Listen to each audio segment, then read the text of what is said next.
Послушная женщина уходит, женщины облекают абсолютно все, что они делают теперь в смыслы.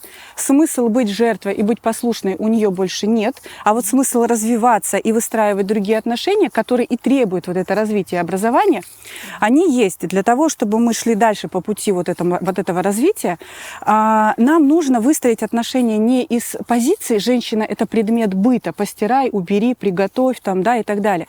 А женщина – это человек, это личность. Мы ругаем наш современный мир за индивидуализацию, но в ней ведь есть и много прелестного, да, то есть мы перестаем считать человека какой-то специи, которые можно поменять, там, выбросить, да, мы приходим к ценности человека, к ценности личности. И вот семья в своей трансформации сейчас будет выстраиваться, когда мы все уже наиграемся в новые игры, что мы автономные, что нам никто не нужен, постоянно лозунги звучат: мужчины нам не нужны, мы без вас рожаем, женщины нам не нужны, вы там все нехорошие. Вот когда мы в эти игры наконец-то наиграемся и поймем, что человеку нужен человек, вернемся обратно вот к этим человеческим отношениям, быть рядом, быть для того, чтобы коммуницировать, а не для того, чтобы выполнять какую-то, вот эту вот бытовую работу.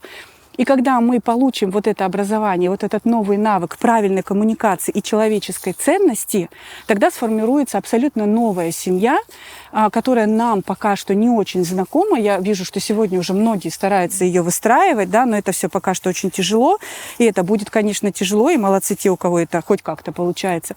Но в перспективе это будет совершенно другой уровень, да, зрелости, взрослости, ответственности, и, мне кажется, и развития в целом этого общества, потому что общество уже будут строить зрелые люди, взрослые. Не вот эти подростки, которые сегодня там бегают, да, по залам, по клубам, там, бьюти-мастера и прочее.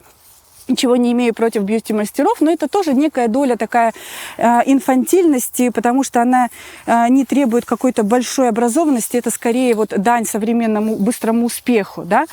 А есть мастера гораздо более глубже, которые тоже нацелены там на образование и так далее, которые выстраивают еще, опять же, да, человеческие отношения. Красоту. Внутреннюю красоту, да, и они тоже очень сильно нацелены, кстати, на отношения. Не просто на «я там тебе сделала красивое лицо», да, а еще и транслируют вот этот смысл взаимоотношений, смысл красоты, они очень символичны.